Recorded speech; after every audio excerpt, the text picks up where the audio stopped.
Mom, here's a letter from Grandpa.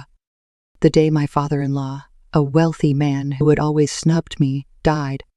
As I was preparing for the funeral, my 4-year-old daughter, who was exploring the house, handed me a white envelope. The envelope was indeed addressed to my name. My stepfather, who has always hated me, wrote me a letter. When I opened the letter, what I found was a shocking fact that I could not believe. After reading the letter, I impulsively called the police. When the police officer arrived 15 minutes later, he was stunned and muttered, "I'm sorry, but I can't believe it." It's too late. My name is Letha Boyley. I am 32 years old, and I am raising my 4-year-old daughter Mary. Although Marielle is a bit of tomboy, she attended kindergarten and grew up to be a good, honest girl. I met my husband Duke at the real estate company where I worked when I was single. I was just an employee when Duke, the vice president of the company, took an interest in me, and the company's president was my father-in-law. In other words, Duke was the president's son. Thanks to this, Duke's income was quite high and we were financially well off. We have a good relationship with our family and our life is smooth sailing. But I had one big problem. My father-in-law, Perkin Boyle, who lived a short distance from us. My 75-year-old father-in-law is a wealthy man who has been involved in various businesses in addition to being the president of a real estate company. My mother-in-law was killed in an accident a year before we got married, but she has been living alone in a mansion near our house ever since. It seemed that my father-in-law did not like me. Doak had told me that he had a bad heart condition, so I was worried about him and often visited him at his house, but he tutors me every time. "Stay away from me. Get out of here." I was often told to stay away from my father-in-law's house with his harash attitude. Even when I went to his house, he wouldn't even make eye contact with me. One day, this happened. Father-in-law, Doak gave me some snacks as a business trip souvenir. "Would you like to eat?" I brewed a cup of tea with a smile and put the fine confectionery on the table. However, my father-in-law glared at me and strode over to me and briskly brushed the tea away. I screamed as the tea fell over and spilled. However, my father-in-law grabbed the confectionery and smashed it into the trash. "Oh, father-in-law, what are you doing?" I protested, but my father-in-law said, "I don't want this. Just go home." And he pushed me back and kicked me out of the house. Then, when Marielle's 4th birthday was approaching, I said, "Father-in-law, we are going to have a birthday party for Marielle soon. Would you like to join us?" I asked my father-in-law timidly, but he yelled at me again. "Don't invite me to such a silly party." He yelled at me again. I remembered that my father-in-law looked at Marielle in a kind way, and in fact, he never said anything mean about her. That's why I invited him to my birthday party, but he refused in such a way. In the end, Marielle's birthday was celebrated by me, Doak, and me. However, soon after that, I received a thick registered mail for sending cash from my father-in-law. There was no letter or anything attached to it, but I wondered it was meant as a birthday gift for Marielle. What in the world was your father-in-law thinking? I have no idea what that man was up to. To be honest, I had a hard time with my difficult father-in-law. When I honestly told this to Duke, he looked troubled. My father has always had a twisted personality, you know. I appreciate your concern, but I wonder if I've done something to make them hate me. No, you don't. Anyway, he's difficult. You don't have to get too involved. Okay. I took Duke's words to heart and stopped visiting my in-laws so often. For some reason, only Marielle, who is very fond of her father-in-law, would beg to see her grandfather, which was a problem for me. Grandpa is very kind. He would pet me and even secretly gives me sweets. But I can't imagine such things from my father-in-law's usual attitude. I don't remember my father-in-law ever being strict with Marielle, but I just let her off the hook, thinking that she was just saying what she thought was appropriate because he was a child. And even if my father-in-law was really nice to Marielle, I would be the one who would be yelled at and harmed, so I was reluctant to go to that house. However, one day, while I was leading such a life, a shocking thing had happened. My father-in-law suddenly passed away.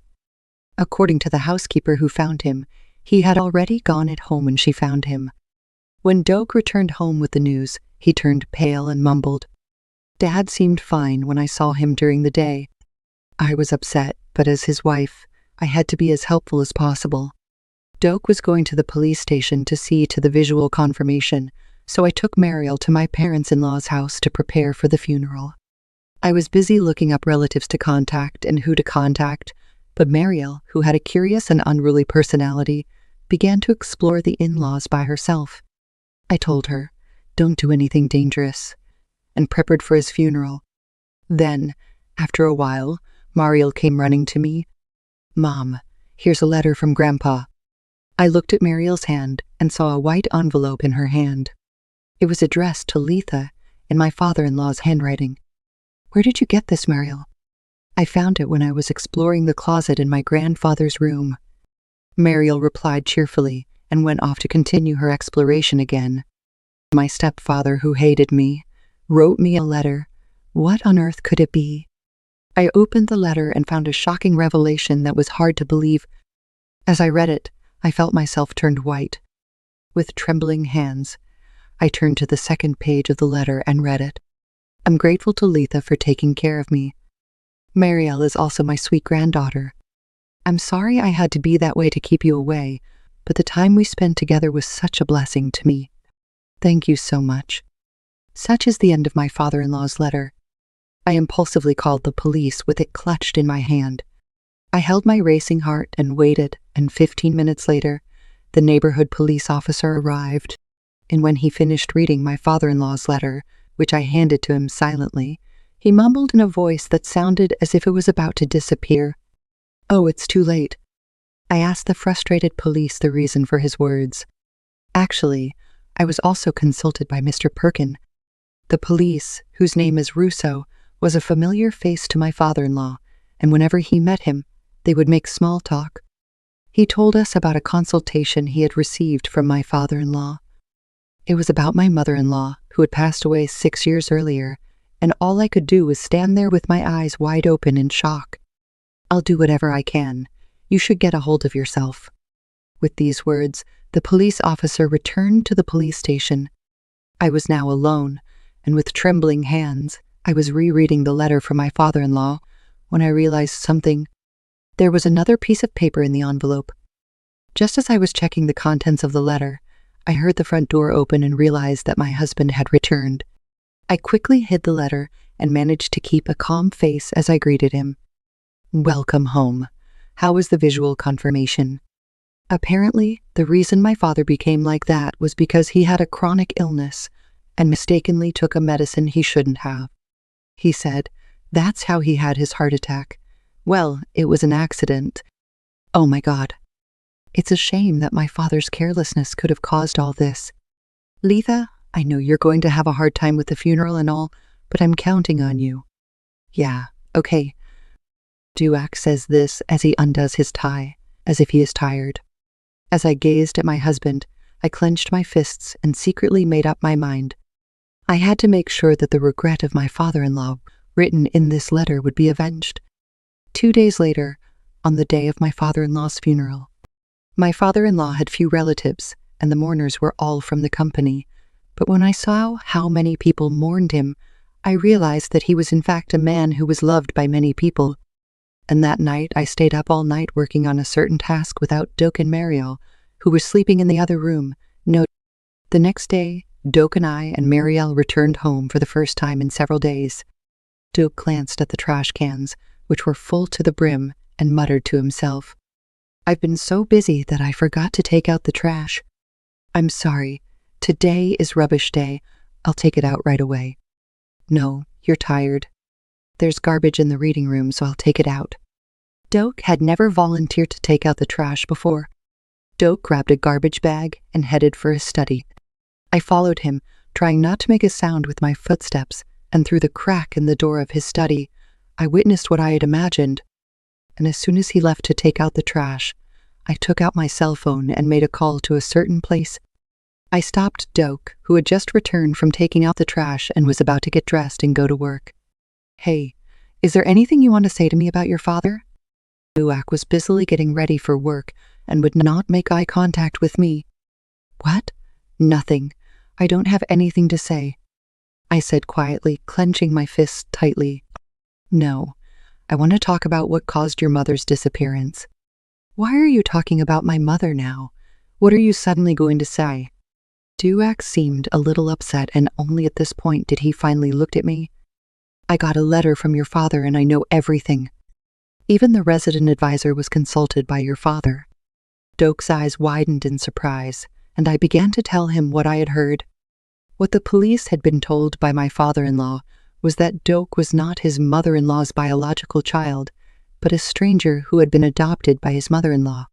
He also told me that his mother-in-law had died in a suspicious accident soon after the adoption, and that his father-in-law had always suspected Dok. The letter said the same thing. Doak is receiving a legacy from the loss of his wife. There is no doubt that he adopted her for her money. When I finished, Dok's eyes widened as if he was upset, but he soon broke into a half-smile as if he was mocking me. "With my father gone, the company is in a flurry of activity. You're about to become the wife of the company president, aren't you? Why don't you stop talking nonsense and try to support your husband?"